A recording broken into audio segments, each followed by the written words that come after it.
Welcome back, ladies and gentlemen, for part 2 of chapter 3. I am Miss Jennifer Blank, and I will be taking you through the content. Here we go. So, what are we talking about today?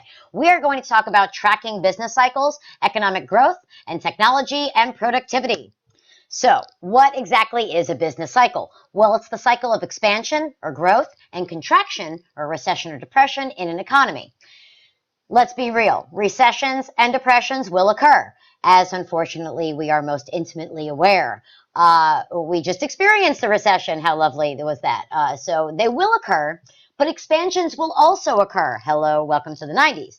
Each usually follows the other. So when you have a recession, you're going to have an expansion, but the expansion is not going to last forever. Eventually, it is going to go into a recession or a depression. So you should keep that in mind.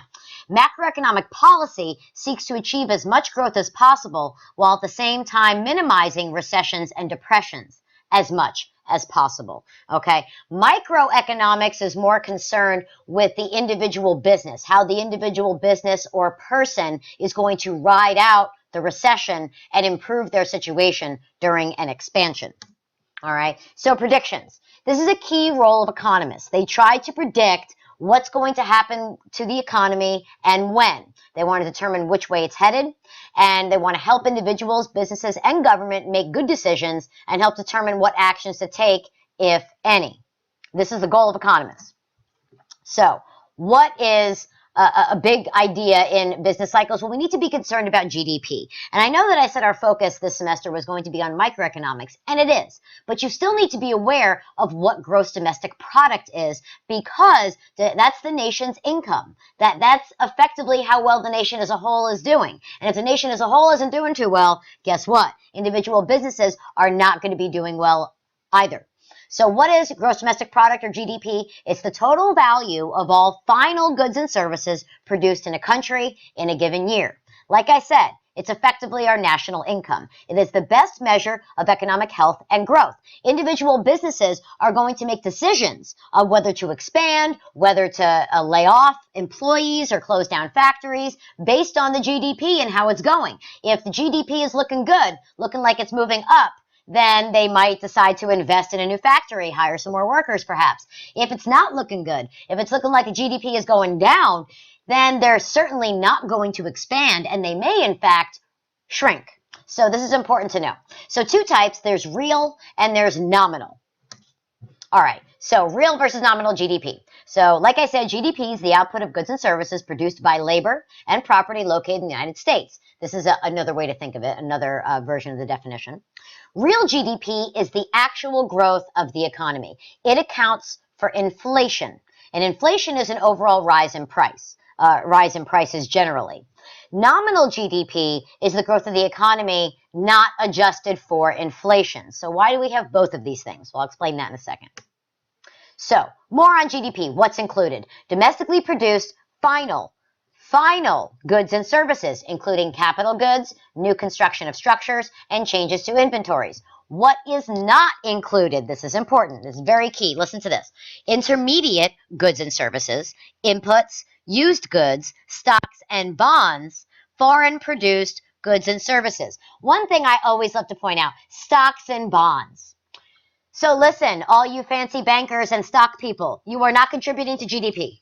You are not helping us contribute to our nation's income. So everybody's like, oh, the stocks are going through the roof. That is not helping GDP.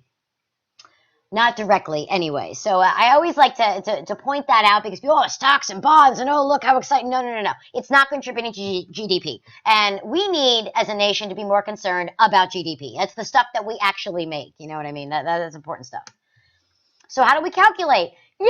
I know everyone is like, yay, math, I'm so excited. Yeah, no, none of us are like that, I know. But it's okay. It's not bad. It's very simple math. It's pretty simple. So G equals government spending. C equals consumer spending. I is investment spending. X is exports. And IM is imports. So when you add all those alphabet soup, all those letters up together, you get GDP. All right, that's how we calculate it. So it's not that bad, right? It's basic algebra. It's not too terrible. Hopefully nobody's crying as they're watching my video. All right. So, promoting economic strength, employment.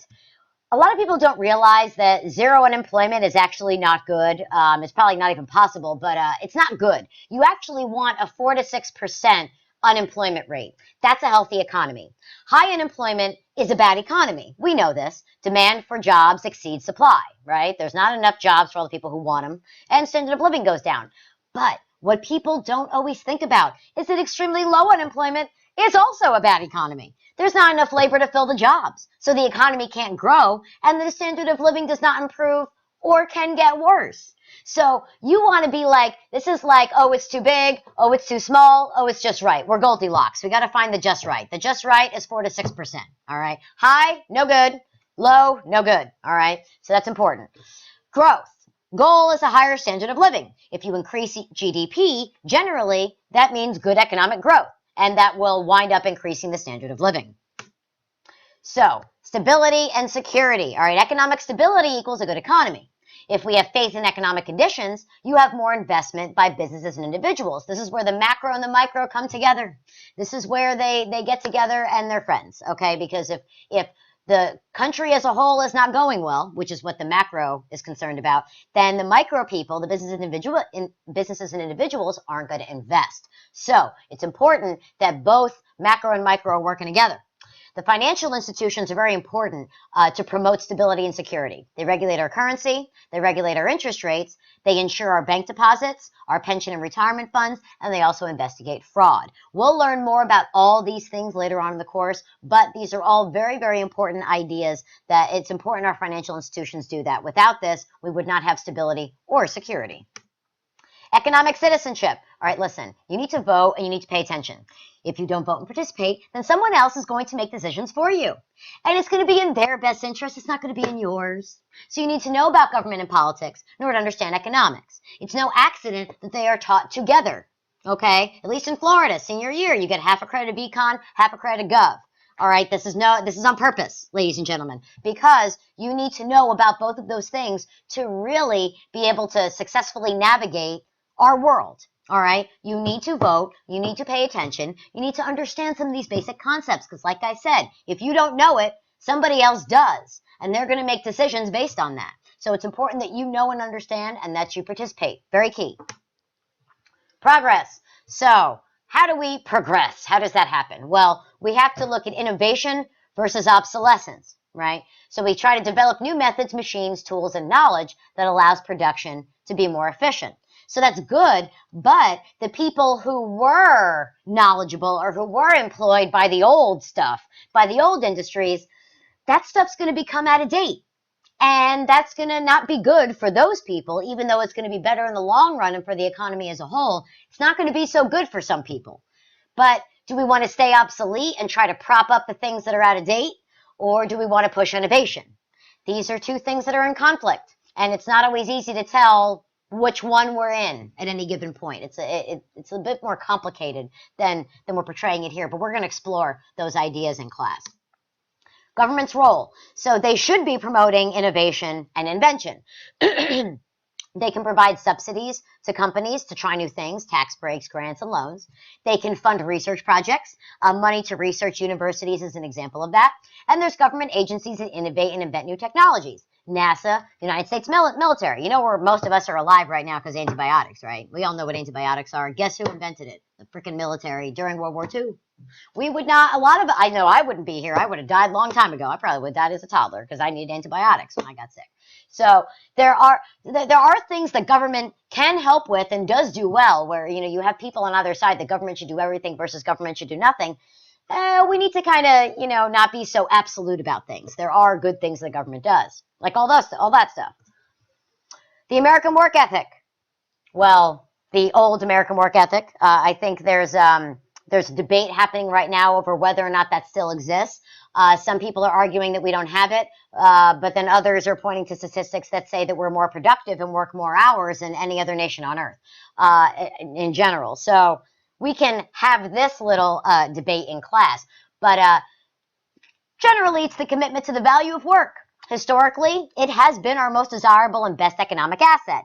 However, not so much recently. We're having some issues with that. Why does our economy suck? because we forgot what a work ethic actually is, all right? And we're seeing this across the board. We're seeing it in employees, we're seeing it in students, we're seeing it in leaders of corporations. There is a significant problem with our work ethic and where we spend our time and how we spend our time. And so we really need to rethink this if we want to make our economy dynamic going into the next century. That is the end of part 2. I'll see you all in part 3.